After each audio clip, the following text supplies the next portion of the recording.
many people as possible. And so we've wanted to fill our programs to really have about 10 times more people. And yet everything we've done to try to do that hasn't worked out. Now, do you think the problem is that we've been focusing too much on the outcome? Is this not really our highest excitement if everything we've done in the last 7 years to grow our business hasn't panned out and it's led to burnout and overwhelm? Are these symptoms of it not being our highest excitement? Let me know if you can help me with clarity on this. Thank you. Yes, or symptoms of you not doing it in the way that is actually most exciting, plus a little bit of insistence on your part, which is causing resistance. Because you think that it's somehow more impactful by having more people than simply the people that you have. Remember, they're going to go out and they're going to share things too. So you may not necessarily have to personally have all of the people that will be touched by what you're sharing, but you just have to know that what it is you're sharing will reach who it needs to reach, and stop focusing on the idea of the quantity and focus instead on the quality of your delivery and information. It will reach who it needs to reach. Your numbers may grow, but that's not the important point. The important point is, are you sharing what you're passionate about sharing without insistence, without resistance? Are you trusting the synchronicity of the way things are unfolding? You only get overwhelmed, as you say, by doing things that are resistant to the natural flow of your being. So find ways to do things that are more exciting, or things themselves that are more exciting, and just trust that the way it unfolds is the way that it needs to at this moment. If it needs to change, it will. If it doesn't change, it didn't need to. Oh, hello, Bashar. Good day to you. So I have a few questions for you. Oh, all right. Thank you very much. You have given us in a previous transmission 2 pictures of grays. And I was curious to know from which race are these 2 grays? One is a hybrid in the classic sense. One is more aligned with the idea that most people on your planet recognize as the grays. And as we have said, the grays are a mutated race of humans from a parallel version of Earth. At least that faction that you're mostly dealing with. Not that there aren't other factions of grays. There are tall grays, there are short grays, there are grays from other dimensions. But the ones that we more often than not refer to are the race of mutated humans from the parallel version of Earth. Does that answer your question? Or is there something else you wanted to explore about that? I was wondering if it had maybe something to do with the different hybrid races that will be introduced. Well, first and foremost, the different hybrid races will be introduced at different times.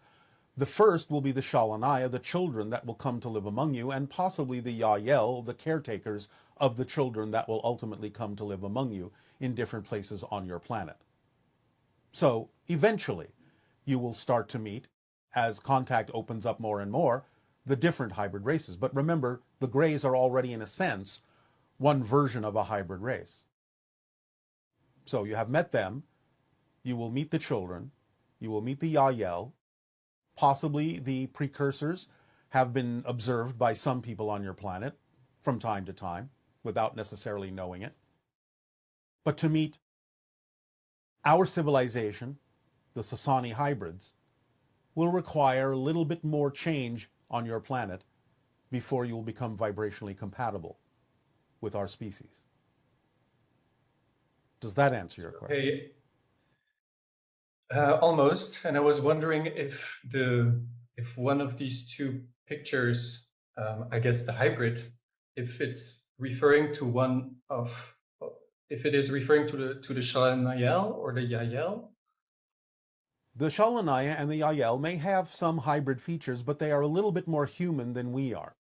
The hybrid you're looking at is a little bit more representative of something closer to us, with the larger eyes, smaller nose and mouth and ears, so on and so forth. Again, some of the Yael and Shalanaya may exhibit some of these traits, especially in the eyes, But that is what is typically referred to on your planet now as an average or classic hybrid, which is sort of like a 50-50 between the grays and what you consider yourselves to be as human. Therefore, more representative of us. Okay. My next question, I was wondering, what is the general relationship from our collective consciousness to extraterrestrials? The general relationship? Can you be more specific? Like, how do we relate to extraterrestrials as a collective consciousness, whether we are welcoming them or not? Well, you relate to us in a variety of ways based on belief systems from different individuals, different cultures on your planet, so on and so forth. There isn't just one big way that all of you are aware of, even though on a collective level, yes, there is a relationship, and it is through the idea of the collective archetypal consciousnesses that you have labeled things like Christ consciousness, Buddha nature, Krishna spirit.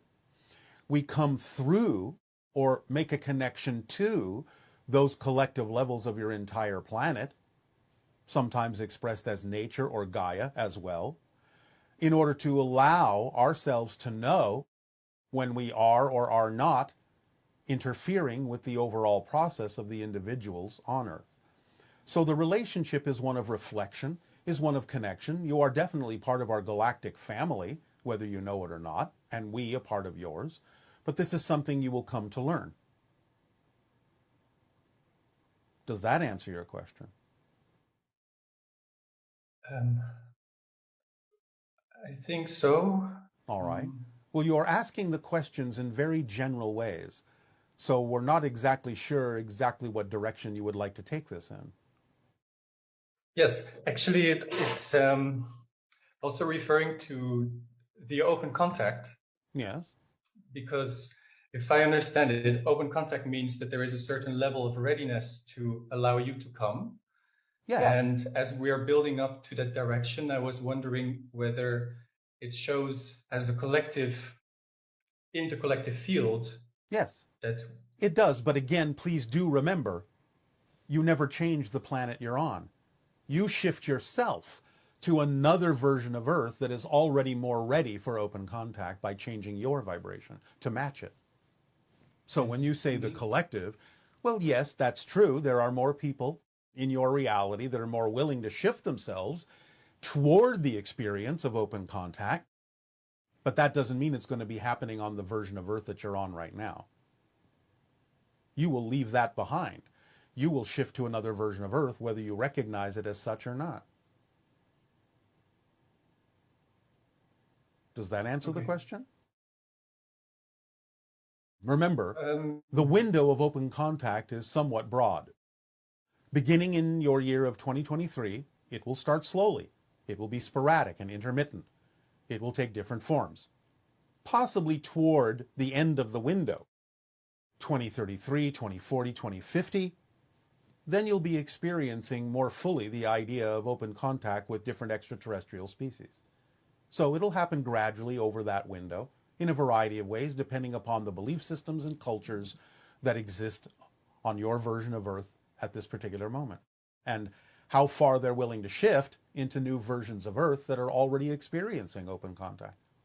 So we're giving you that broad window of time for you to go through whatever process is necessary for you to get used to the idea that you can be interacting physically with extraterrestrial beings in your society, because it will vastly change your society, or more precisely, your society, or whatever version of it is going to shift into those other versions of reality, will have to change very much in order to experience what we're talking about. So we're giving you time to do that by giving you the information that is necessary for you to shift your vibration in that direction. Did that help? Yes, very much. And also on this note, when you're talking about open contact, and I mean, I'm always constantly shifting myself into a different world. Of course. Do you imply that open contact means really open towards civilization in the broad sense, or will it be more like individual open contact. At the beginning, it'll be more on the individual level, but it will grow to the full civilization eventually. But again, remember, it won't be the full civilization that exists on your planet now. It'll be the full civilization that is appropriate to populate the version of Earth you will shift to that will be ready for open contact. But it will still look like the full civilization. But if you really were paying attention from another level, you would realize that not all the people that are with you on Earth now will be with you there. It will be the full civilization of that version of Earth. It won't necessarily contain all the people that are in your version right now. And it will maybe contain some people that aren't even here yet. Is this helping at all? Yes. All right. May I ask you if I can ask you still 2 questions? Well, now you just used up one question, didn't you? All right. Then my last question is, do you have a personal advice for me? Follow your passion. Follow the formula. It's the best advice we can give to any of you. Learn to do it precisely. And everything will fall into place. That's why we give you the formula. Because we don't give you something where it forces you to overthink things, to overcomplicate things. We are keeping it simple for you. We are distilling it down into the basic nature and structure of how you actually generate your physical reality experience. So the best advice is follow the formula. That's it. Thank you very much, Bashar. You are very welcome. Aveo. So it's just a matter of shifting your perspective and your vibration to explore what's already there. That'd be like saying you live in a city and, well, how are all these other buildings that are not on my block created? Well, they're already there. They're being created and have been created from the beginning. It's just that you haven't necessarily gone to explore another block other than your own. So the idea is that when you shift your vibration, when your interests and excitements allow your frequency to shift, then you make it capable of exploring the idea of other physical realities and other parallel realities.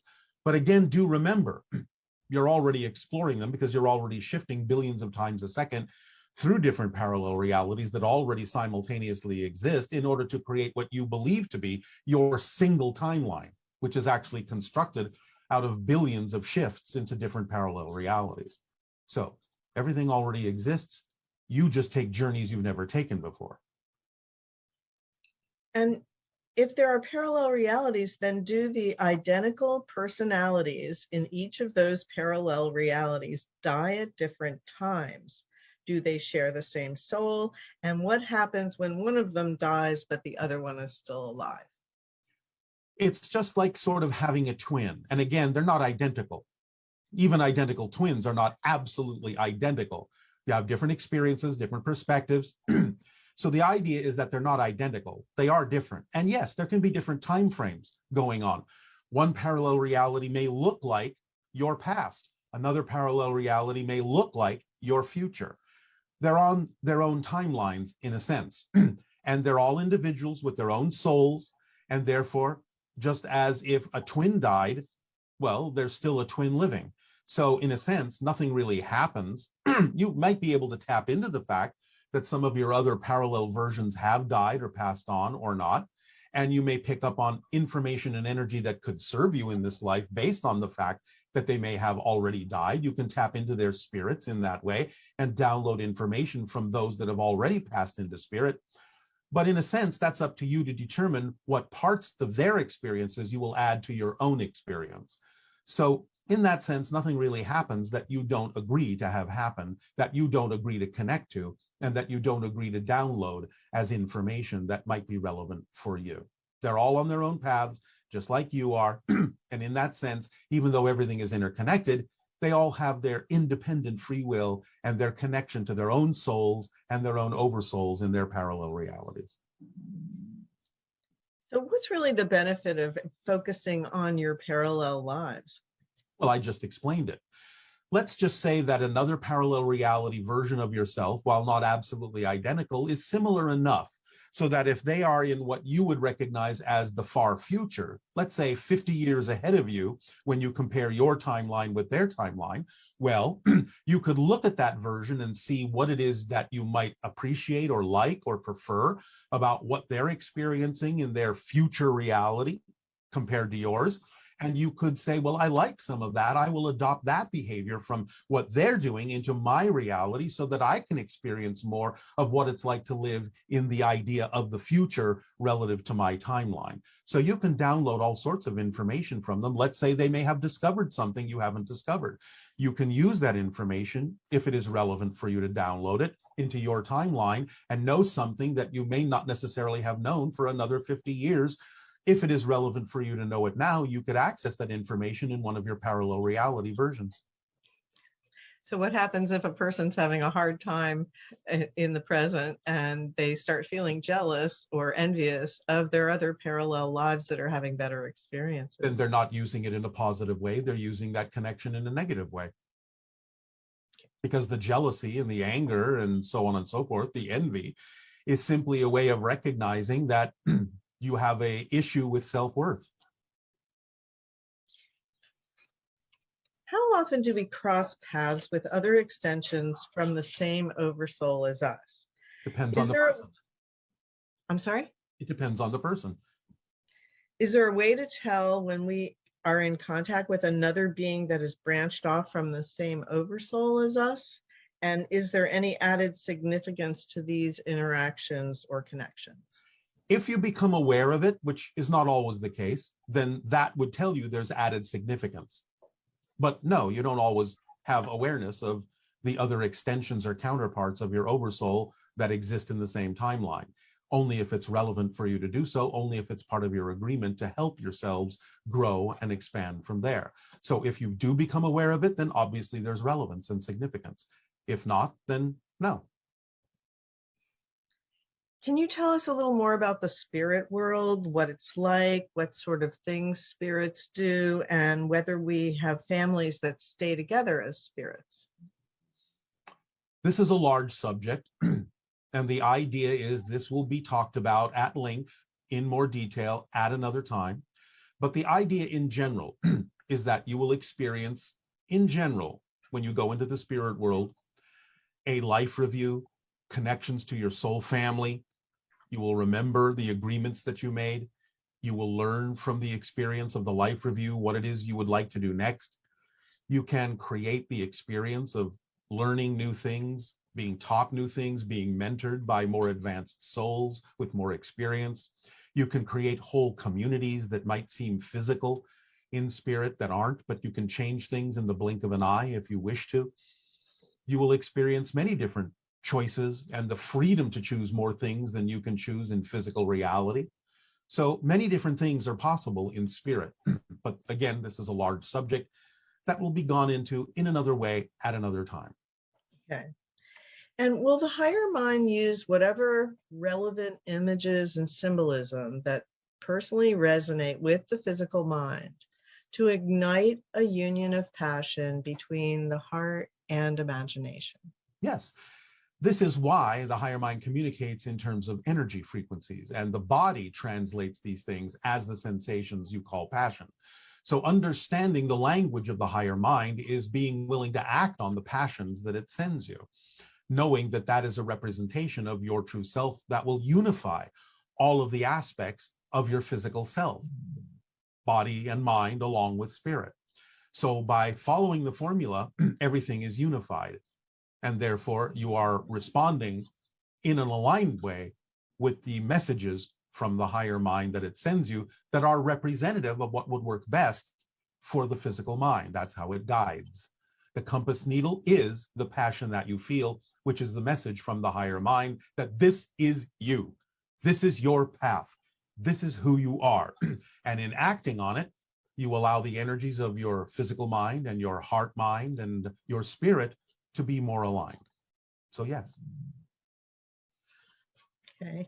And how do I effectively forgive myself and others and know that I really have forgiven myself? The idea of forgiveness is asking yourself the question, do I want to remain where I am, or do I want to move forward?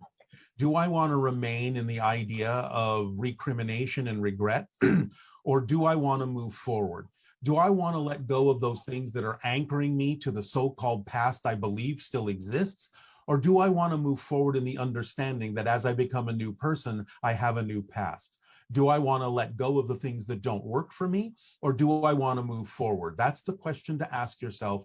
And the answer is then forgive if you wish to move forward. Forgive yourself, forgive others, move forward, because it's about learning the lessons that were there for you in the experiences that you are now attempting to forgive. Not forgiving means you haven't learned the lessons and are anchoring yourself into potential fear-based and negative realities that will continue to cycle around again and again until you learn to let them go. So realize that everyone, whether they know it or not, even if they've been using negative means, has been serving you by putting you in touch with what you need to be in touch with to help you make the decisions to choose what actually works best for you.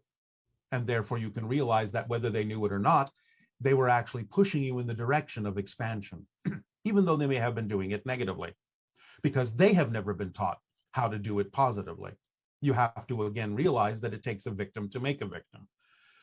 So even though someone may have experienced things in an abusive way, a negative way, it is still all out of unconditional love, whether they understand the technique, whether they have aligned their techniques, whether they understand how things work, or are simply doing their best based on the knowledge they were given when they were growing up.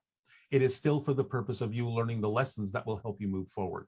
So why not forgive everything so that you can move forward and give them a living example of how they can also forgive themselves and forgive everyone else so that they can move forward?